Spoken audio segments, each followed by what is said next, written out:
ఓం శ్రీ లక్ష్మీదేవియే నమః. అందరికీ నమస్కారం అండి. ఈరోజు ఈ వీడియోలో వరలక్ష్మి వ్రతాన్ని ఎలా చేసుకోవాలి అనేది సులభంగా చూపిస్తున్నాను.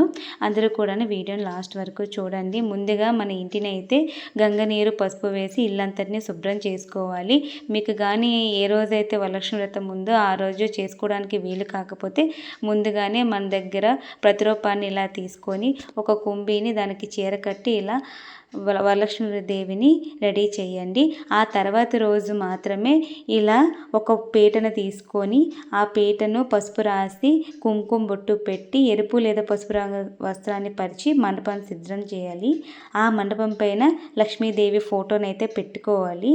ఆ పెట్టుకున్న ఫోటోకి ఎదురుగా ఒక పళ్ళెంలో కొత్త బియ్యాన్ని ఒక 3 దోసెలు పోయాలి. దానిపైన కలశాన్ని పెట్టి ఆ కలశాన్ని 3 భాగాలుగా నీరు పోయాలి. ఆ నీరు పోసిన దానిలో మనము కొంచెము చిటికెడు పసుపు, కొంచెం అక్షింతాలు, ₹1 నాణాన్ని, వక్కని, కర్పూరాన్ని వేసి కలశం చుట్టూ కూడాను మామిడి ఆకులను పెట్టి పసుపు రాసి కుంకుమ బొట్టు పెట్టిన కొబ్బరికాయని ఆ కలశం పైన పెట్టేసి దానికి పసుపు లేదా ఎరుపు లేదా పచ్చని జాకెట్ ముక్కను వస్త్రంగా పెట్టాలండి. ఈ కలశాన్ని లక్ష్మీదేవి ఫోటో ముందు పెట్టాలి. ఒక తమలపాకులోన పసుపు ముద్దను పెట్టి దానికి కొంచెం కుంకుమ బొట్టు పువ్వు పెట్టి గణపయ్యలాగా పూజించాలి.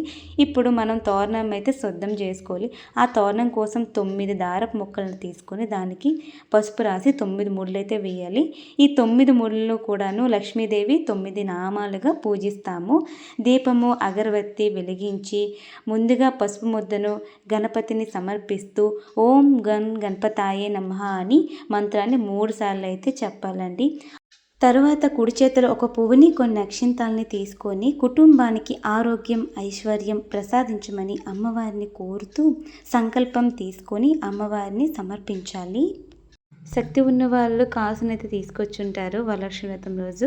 అదైతే కొబ్బరికాయ మీద జాకెట్ పీస్ పెట్టాం కదా, దానిపైన పసుపు తాడులో గుచ్చి వేయండి. అలాగే ఒక డజన్ గాజులు అయితే వేసి ఒక పువ్వునైతే పెట్టేయండి. మీ దగ్గర ఎలాంటి బంగారం అలాంటివి ఏమైనా ఉంటే ముందు రోజుగానే మంచిగా గంగ నీరుతో పసుపు, తేనె వేసి ఆ నీరుతో కడిగేసి దేవుడికైతే సమర్పించండి. ఇప్పుడు ఒక పువ్వుతో కలశాన్ని తాకుతూ ఓం శ్రీ వరలక్ష్మియే నమః ఆవాహయామి, స్థాపయామి, పూజయామి అని తలుచుకొని అమ్మవారిని కలశంలోకి ఆవాహనం చేసుకోవాలి. ఆ తర్వాత పసుపు, కుంకుమ, అక్షింతాలు, పూలను సమర్పించి ఓం శ్రీ మహాలక్ష్మియే నమః అనే మంత్రాన్ని 11 సార్లు జపించాలి. ఆ తర్వాత ఒక పండు, స్వీటు, మంచినీళ్లను నైవేద్యంగా పెట్టాలి. మనకి శక్తి కొద్దీ 5, 3, 9 లాంటి వంటలను చేసి కొత్త వస్త్రాలు, పుస్తకాలు, పలహారాలు పెట్టి దేవుని అయితే పూజించాలన్నమాట. ఇప్పుడు చారుమతి అనే భక్తురాలికి అమ్మవారు కల్లో కనిపించి ఈ వ్రతాన్ని ఎలా ఉపదేశించారో చెప్పి వరలక్ష్మి వ్రత కథను చదువుకోవాలి.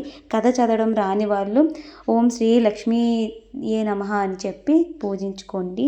ఆ తర్వాత తోరణంలోని 9 ముళ్ళకు లక్ష్మీదేవి 9 నామాలు అయితే పూజ చేసి ఆ తోరణాన్ని అయితే మన కుడి చేతికి కట్టుకోవాలండి. బ్రాహ్మణులకి పిలుచుకొని పూజ చేసిన వాళ్ళు బ్రాహ్మణులకి పిలుచుకొని పూజ చేస్తారు. లేదు మనకి అనుకూలంగా లేదు అనుకునే వాళ్ళు అయితే ఇలా వరలక్ష్మి వ్రత కథను మనం తీసుకుని వచ్చి దేవుడి దగ్గర పూజించి చదువుకునే వాళ్ళు ఎవరైనా సరే చదవచ్చు. పిల్లలైనా సరే చదివించి పూజ చేసుకుంటే చాలా మంచిదని, ఈ వ్రత కథను విన్నా చదివినా సరే చాలా శుభం కలుగుతుంది. ఇలా నాకైతే వ్రత కథ చదవడం వచ్చు కాబట్టి ముందుగా గణపతిని పూజ చేసి తర్వాత వరలక్ష్మి వ్రత దేవి నామాలను అయితే చదివి చారుమతి దేవి కథనైతే మొత్తాన్ని కూడాను చదువుకోవాలండి. ఇలా చదువుకున్న తర్వాత మనం ఏంటంటే మనము 5 మందికి 9 మందికి ఎంతో కొంత మనకు శక్తి కొలది ముత్తైదువులను అయితే పిలుచుకుంటారు. ఆ టైంలో ముత్తైదువులు వచ్చినా రాకపోయినా సరే మన పూజనైతే పూర్తి చేసుకోవాలి. వచ్చిన వాళ్ళ కోసం ఫలదానాలు అయితే పెట్టుకోవాలి. ఫలదానాల్లో తమలపాకులు, అలాగే అరటిపళ్ళు, చెక్క, పువ్వు, దక్షిణ వేసి వచ్చిన వాళ్ళ కోసమని ప్రసాదాన్ని అయితే మనం పక్కన అరటాకులో కానీ లేకపోతే దేనిలో సరే కొంచెం వాళ్ళకి కూడా ఇవ్వాలి. ఇక్కడ మనం పూజ చేసేటప్పుడు నేనైతే బూరెలు, పులిహోర, పాయసం, దద్దోజనం, శనగలు అయితే చేశాను. నేను 5 రకాలు చేశాను. మనకు శక్తి కొలిది మనం ఎన్ని రకాలైనా చేసుకోవచ్చండి. పూజ అంతా కంప్లీట్ అయ్యేటప్పుడు మాత్రం ఆ పలహారాలు అవన్నీ కూడాను మనమే స్వీకరించాలి. ఆ 5 రకాల ప్రసాదాలని మనమే తినాలి. పూజ దగ్గర పెట్టినవి వేరే వాళ్ళకి ఇవ్వకూడదు. ఆ రోజు మనము ఉపవాసం ఉండాలి పూజ అయ్యేంత వరకు. వ్రత కథ చదవడం పూర్తయిపోయాక చివరగా హారతి ఇచ్చి పూజనైతే ముగించాలి. వరలక్ష్మి వ్రతం చేసేటప్పుడు మన ఇంటికి కొంతమంది ముత్తైదులను అయితే పిలవాలండి. దీనికి ఇంతమంది అని ఉండదు. మన శక్తి కొద్దీ ఎంతమందికైనా పిలుచుకోవచ్చు. లేదు అనేటప్పుడు ఒక 3, 5, 7, 9 ఇలా మనం ముత్తైదులను అయితే పిలుచుకోవాలన్నమాట. ఈ ముత్తైదులు అందుబాటులో లేరు అంటే కొంచెం వాళ్ళ కోసం అయితే వాయినాలను అయితే పక్కన పెట్టేసుకోండి. మనం బ్రాహ్మణులకి ఎలా అయితే పక్కన పెట్టుకుంటామో ముత్తైదుల కోసం కూడా పక్కన పెట్టుకోవాలి. మనకి అందుబాటులో ఉంటే మాత్రం వచ్చిన ప్రతి ఒక్కరికి కూడాను కాళ్ళు కడిగి ఇలా కాళ్ళకి పసుపుని రాసి వాళ్ళకి గంధం బొట్టు పెట్టి అక్షింతలు ఇచ్చి మన పైన వేయమని వాళ్ళ దగ్గర మనం ఆశీర్వాదం తీసుకోవాలన్నమాట. వచ్చిన ప్రతి ఒక్కరు కూడా ఈరోజు వరలక్ష్మి మాత వచ్చినట్టే భావించాలి. ఇలా ప్రతి ఒక్కరికి కూడాను కాళ్ళకైతే పసుపునైతే రాసి వాళ్ళ దగ్గర మనం ఆశీర్వాదం తీసుకోవాలన్నమాట. ఈ వచ్చిన వాళ్ళందరికీ కూడాను తాంబూలంగా ఆకు, చెక్క, అరటిపళ్ళు, పళ్ళు, స్వీటు లేదా ఇంకేదైనా మీకు శక్తి కలిగితే జాకెటు, చీరలను అయితే ఇస్తూ ఉంటారనమాట. ప్రతి ఒక్కరికి కూడాను మనం చేసిన ప్రసాదాలలో తిని వెళ్ళమని చెప్పాలి. మనం పూజ దగ్గర ఉన్నవి తినాలి. వచ్చిన వాళ్ళందరికీ కూడాను మనం చేసిన 5 రకాల ప్రసాదాలను అయితే ఇవ్వాలి. తెల్లవారి పూజ పూర్తయ్యాక అందరూ వెళ్ళిపోయాక ఉన్న అక్షింతాలను అయితే సైడ్కి పెట్టేయాలండి. తర్వాత సాయంకాలం పూజకైతే మనం ఇంటినంతటినీ కూడాను మళ్ళీ ఎప్పటిలాగానే శుభ్రం చేసుకోవాలి.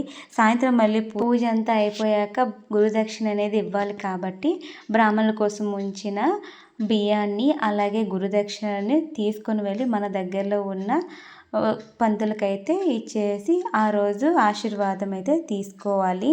సాయంకాలం రోజు కలశాన్ని మాత్రం ఆ రోజు ఎట్టి పరిస్థితుల్లో కూడాను కదపకండి. కలశాన్ని ఎప్పుడు కదపాలి అంటే మరుసటి రోజు ఉదయాన్నే ఇల్లంతా శుభ్రం చేసుకొని మళ్ళీ ఎప్పటిలాగానే దీపారాధన చేసి ప్రసాదాన్ని పెట్టి ఆ తర్వాత కలశాన్ని కదుపుకోవాలన్నమాట.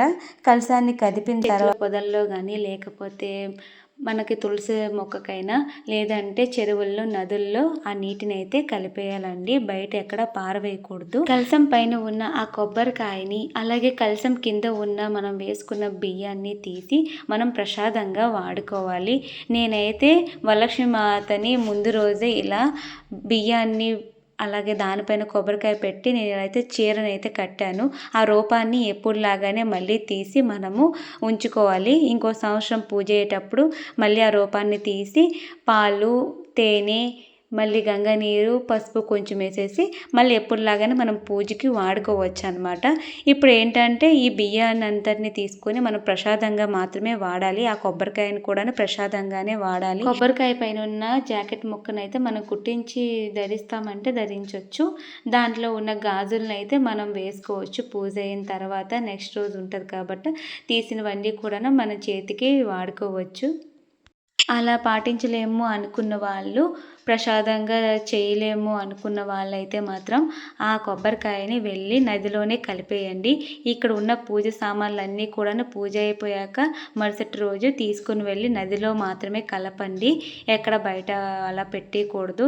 ఈ పూజ సామాన్లన్నీ కూడాను పూజ అయిపోయిన తర్వాత ఒక మంచి రోజు ఆదివారం ఇలా చూసుకొని నదిలో అయితే వేయండి. ఏ రోజు అయితే ఆ రోజు వేయకూడదు. శనివారం అన్నీ తీస్తాం కదా, అన్నీ తీసేసి సైడ్కి పెట్టేసేయండి. అంతేగాని ఆ రోజు నదిలో అయితే వేసేయకండి. వరలక్ష్మి దేవి అంటే డబ్బు మాత్రమే కాదండి, గుణం, ధ్యానం, ధైర్యం, ఆరోగ్యం, శాంతి కూడా. ఆ తల్లి అనుగ్రహం ఎప్పుడు మనందరిపై ఉండాలి. మా ఇంట్లో అయితే వరలక్ష్మి వ్రతం ఇలా చేసుకున్నాం. Thank you for watching.